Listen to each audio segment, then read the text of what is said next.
Titans season 4 episode 5 titled Inside Man.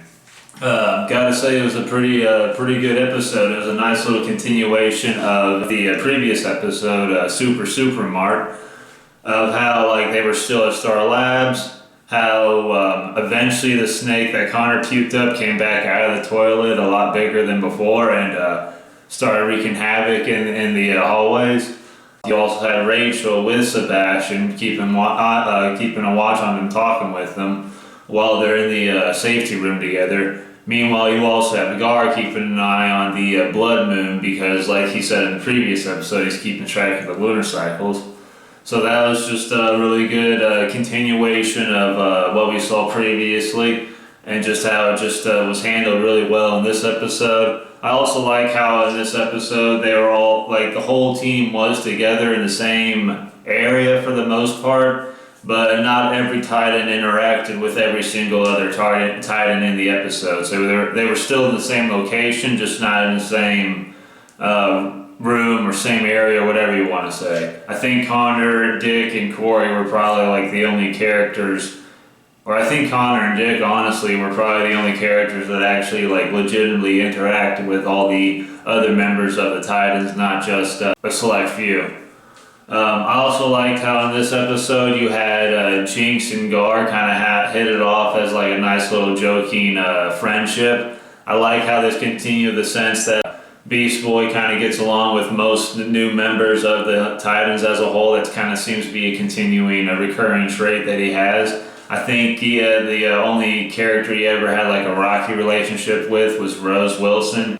And even then, that was really just a one conversation thing, and it kind of seemed like she kind of lighted up to everybody, including him, as the season that she was in kind of ended. Like, they seemed to hit it off pretty well, where she makes a joke and he laughs at it. They split up together, even though Dick tells them to, and like, not only is she joking even then, but like he tells her about the one time he was a snake. I thought it was interesting how he said he wasn't completely, like he doesn't fully remember it. Like he thinks he was a snake. He doesn't fully remember it. I thought that was pretty interesting. I like how he ended up telling her about like the vision he saw. She ended up giving him more insight about what it was, that it actually is the red.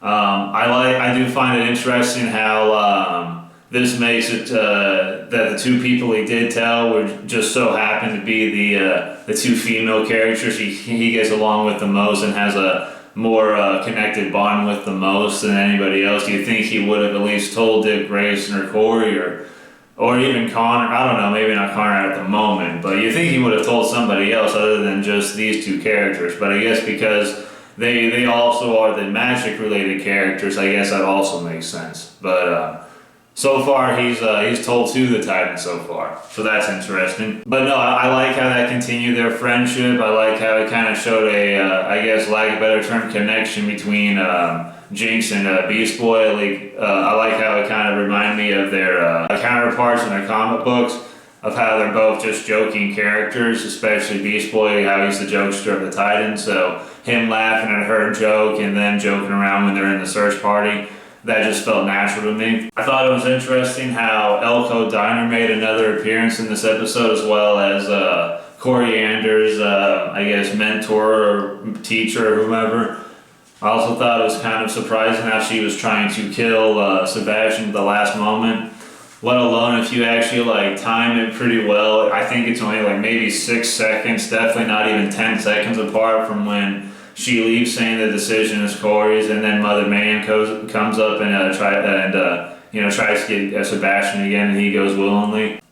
I do really enjoy the fact that this episode got its name from basically Beast Boy turning into a virus, going inside the snake that was inside of Connor, and affecting the snake, and saving Connor, and how that was basically the inside man, and how it even showed us him getting out at the end of the episode, which I was hoping for. I was hoping to get out, even with the whole snake coming out of Connor's body, Connor's mouth, and trying to attack Bernard, and Tim saving the day, or saving Bernard at least with the bow stab. I was even all then still wondering what Gar's state of health was. Like if he was still in the snake, if he was in Connor, what's Connor's health was, if he's, that whole, like I was wondering all that, and we got to see the end result of it before the end of the episode. We didn't have to wait till next week for that. And I also thought it was very interesting how like this episode ended with Brother Blood being united with the cult that we kind of saw a little bit of like in a scene or two prior to the end of this episode actually. And just how like they're saying welcome home, they're all just chanting his name over and over again. And I like how the camera as he's walking through that area like goes like kind of in a 360 fashion as he's approaching, kind of as if things are slowly starting to spiral out of control, especially since there's only one more episode left for this remaining part of this season, and then part 2 somewhere off next year for all we know. But other than that, I thought it was a really good episode. I enjoyed it. I'm looking forward to rewatching all the episodes when season 6 comes out, and after season 6 comes out mainly. That way I can get ready for like whatever the remaining 6 episodes have to offer whenever they come out. But with that being said, that was my spoiler review of season 4, episode 5, titled Inside Man. And I guess I'll see you next episode. Have a good one.